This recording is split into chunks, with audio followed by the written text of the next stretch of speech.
Yani bu kadar. Yani aslında en başta üzülmemiz gereken nokta, yani bu Müslüman halkı İslam'dan uzak. Maalesef bu son dönemde çatışmaların, gelişen olayların memlekete ve kadim şehre verilmiş olduğu çok ciddi bir tahribat var.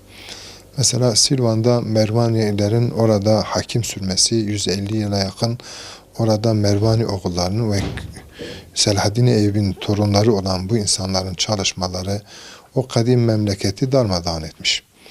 Diyarbakır'da da Kur'an-ı Kerim'de ismi zikredilen Elyasa Aleyhisselam'la Zülküf Aleyhisselam'la beraber Diyarbakır'ın 639'da fethine gelen yüzlerce sahabenin içerisinde buranın stratejik olması hasebiyle Hazreti Ömer'in talimatıyla İyaz bin Galem komutanlığında gelen ordu buraya 540 tane sahabeyi bırakıyor. Ve onlar gidip kendi aile efratlarıyla buraya yerleşiyorlar. Tabi bazı rivayetlerde sahabelerle beraber tabiinler var. 700 civarında tabiin de var. Ve bunların hepsi bu bölgede medfun.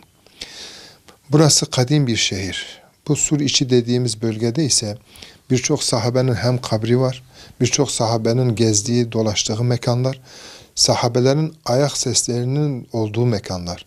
Aynı zamanda bu sahabelerin içerisinde birkaç tanesi Bedir'de, Uhud'da Peygamber Aleyhisselam'la beraber çatışmış, onun nefesiyle nefeslenmiş, onun medresesinde eğitim görmüş, Sufa ehli olan sahabeler. Niçin Diyarbakır üzerine bu kadar tahrifat yapılıyor? Buradaki manevi atmosferin dağıtılmak istenilmesi, bölge insanın, mütedeyyin olan bölge insanın dini değerlerinin tahrif edilmesi hepsi bilinçlidir.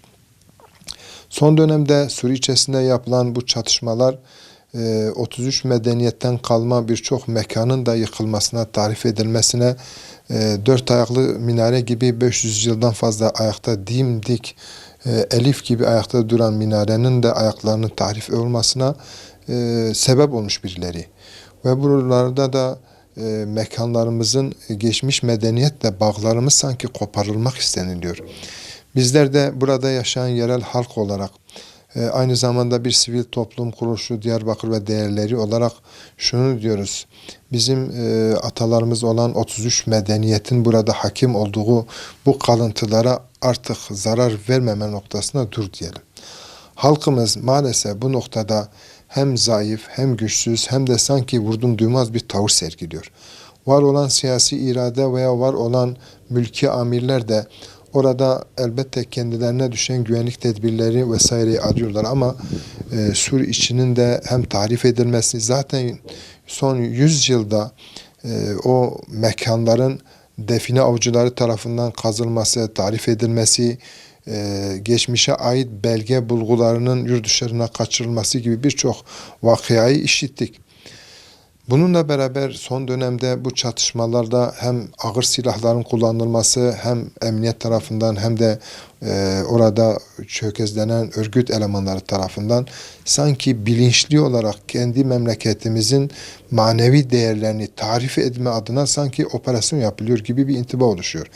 Yani dört ayaklının minaresinin hemen yan tarafına bombaların dizayn edilmesi, ayaklarına yönelik çok ciddi roketlerin ve ateş edilmesi, camilerimizin duvarlarının tarif edilmesi, minarelere yönelik ciddi zayiatların verilmesi, eski Diyarbakır evlerinin kapılarının kırılması, duvarlarının yıkılması, roket atılması, bu da hem bizi üzüyor hem de medeniyetlerimiz adına geçmişte büyüklerimizin ve burada yaşayan toplulukların bize emanet ettiği bu değerlerimize sahip çıkmayışımızın verdiği çok büyük bir üzüntü içerisindeyiz. Yerelde bu işe müsebbip olan insanlara diyoruz ki mücadele yeri şehir merkezi değildir. Mücadele yeri kendinize göre çizmiş olduğunuz bu rota içerisinde tarihi mekanların tarif edilmesiyle kimse bir yere ulaşamaz. Orada sahabeler dolaşmış, orada medeniyetlerin kalıntıları var, orada bizim ve sizin atalarınıza ait buluntular var. Orayı hepimiz korumak zorundayız. Mücadele yeri ise başka yerlere gidin, şehrin dışında veya eski geldiğiniz dağlara gidin. O şehirde tarihte biliyoruz ki şehir merkezinde mücadele ederek hiçbir güç, hiçbir örgüt bir yere ulaşamaz. İster bunun adını kanton koyun, ister özel bölge ilan edin.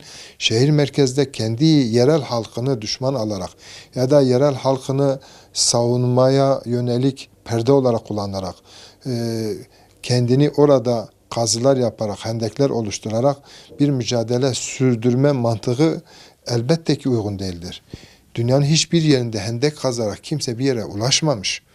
Mücadelenin safhası bir üst akıl tarafından birileri belki marjinal, marjinal gruplarda olabilir, bir bütünü de olabilir. Hangi mantıkla bunları yaptıklarını bilmiyorum. Yaptıkları bu çalışmaları da bir daha gözden geçirmeyi noktasında onları uyarıyorum. Yetkili insanlara da diyorum ki bu medeniyeti tarif etme noktasında daha hassas davranalım. Hem siz hem örgüt hem de yerel halkı da bu noktada daha bilinçli, daha duyarlı olmaya, kendi memleketimize de sahip çıkmaya davet ediyorum.